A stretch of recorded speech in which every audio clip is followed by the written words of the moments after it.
Hello again. There can be no doubt at all that black people on the whole lag behind white people in academic achievement and that this is associated with lower income throughout their lives. They achieve lower grades at school, find it harder to get into the best universities, and gain lower degrees than white people once they're there. This is as true in Britain as it is in the United States. One looks in Britain at the A level results and what is known as the degree awarding gap. And in America, we see the scores in the SAT, the Scholastic Aptitude Test, where black students have always scored lower than whites. One way of explaining away the differences in things like A levels or the scores on the SAT is by assuming racism in the educational system. Perhaps black students were overlooked, ignored or written off, or more attention given to white children in schools. Income might also play a role in the matter, as black people do tend to earn less than whites. This could mean more cramped conditions at home, less money to spend on books or outings to museums. The educational background of parents could also be implicated. Then again, the tests themselves might be culturally biased against black people. This has certainly been suggested as far as the Scholastic Aptitude Test in America is concerned. So far, so good. We've introduced 4 different factors which could all go some way to showing why black youths do not achieve as well as white youths in A levels or the SAT. That is to say, racism, poverty, parental education, and cultural bias. But then we consider an additional fact that those of East Asian origin actually do a lot better than either black or white people. How can we account for this? Perhaps we can now bring in a 5th variable, which we will call family culture. Don't Chinese people have a tradition of valuing scholarship and learning? Now we've got 5 things which will help to explain one thing. That is to say, the differing achievements of 3 ethnic groups, all taking an identical examination.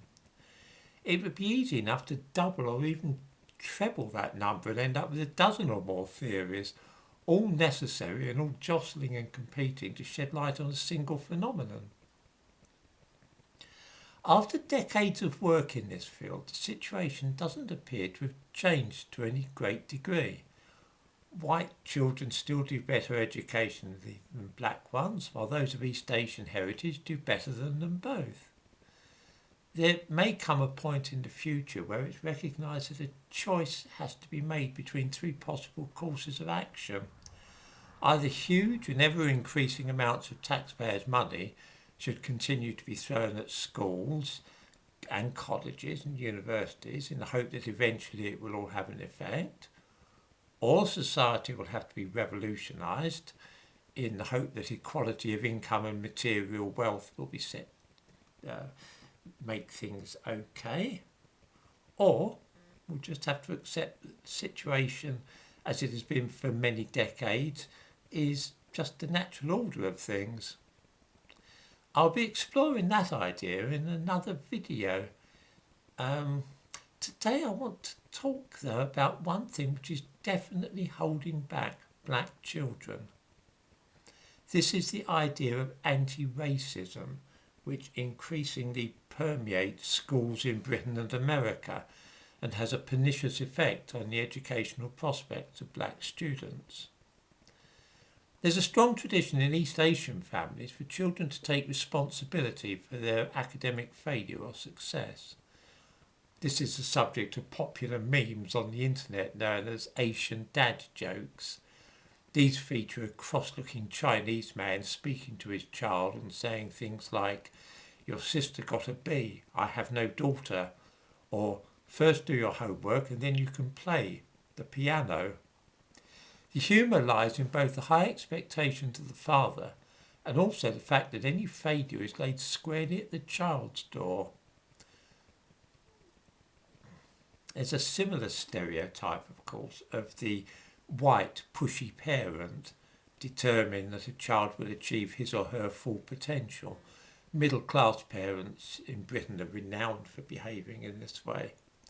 It can hardly be mere coincidence that in Britain the children of middle-class white parents, along with Chinese and Gujarati children, dominate not only the most prestigious universities but also certain professions such as medicine and law.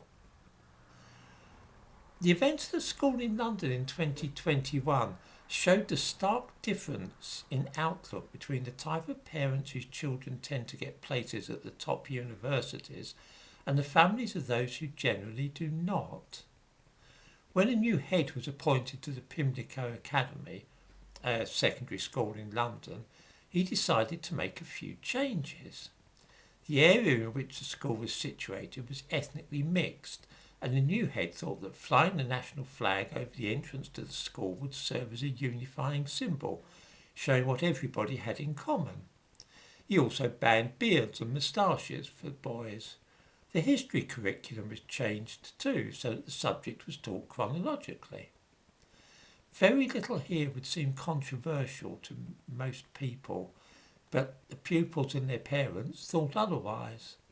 The Union flag was seen by some as a symbol not of national unity, but of slavery and colonialism. The new curriculum for history meant that too much time was apparently being spent studying white kings and queens. Black pupils complained that they were not seeing enough black people featuring in their history lessons. The discontent felt by the black families culminated in hooliganism and vandalism, as pupils pulled down and burned the flag. The police had to be called to the school to contain the disorder. Now, there's a long tradition of unruly school pupils running wild. This has nothing at all to do with ethnicity. What was unusual about this case, though, was that many parents sided with their children, in effect endorsing their actions. One mother of two teenage pupils at the school, Lucinda Merritt, spoke to a newspaper reporter and said the following: "I am a mixed-race woman who has mixed-race children. I always thought Pimlico was a beautiful, diverse place. It was there I felt the safest, and it would have been my dream to teach there. The flag issue has become a bizarre symbol. The school were aware of how it was making students and parents feel. The timing of putting it up was so insensitive and inappropriate, where students felt like they were backed into a corner, and that's why they removed it." She added that pupils were not seeing themselves or their backgrounds represented in the curriculum. It appeared that one of her children had been suspended by the school before these incidents, and the other recently disciplined. Another parent told the reporter that flying the Union Jack had been unnecessarily antagonistic and had fostered division. This really is an extraordinary state of affairs, and yet nobody commenting on what had happened at the school, which was covered by the British national newspapers and the BBC, seemed keen to consider the implications of this for the children. When a mother is enthusiastic about school pupils engaging in acts of vandalism and expresses a view that the history curriculum is faulty, what will be the effects on her children? How do white parents and those of Chinese heritage view such conduct? Traditionally, middle-class parents have told their children to behave at school and to study what they're told. Families of East Asian origin hold very similar views, and it's hard to imagine a Chinese parent in Britain encouraging a son or daughter at school to commit acts of vandalism there. In the same way, the average middle-class white parent would probably be advising their child to study the curriculum used for history or any other subject, irrespective of whether they liked it or not. Reminding ourselves that the complaint is sometimes made, both in Britain and America, that the best universities are monopolised by white students from well-to-do families and those from families of East Asian origin, we ask ourselves if there might be a connection between the attitudes sketched above. On the one hand, a parent who believes that school pupils have a perfect right to commit vandalism there and argue with teachers about the content of curricula used in the school.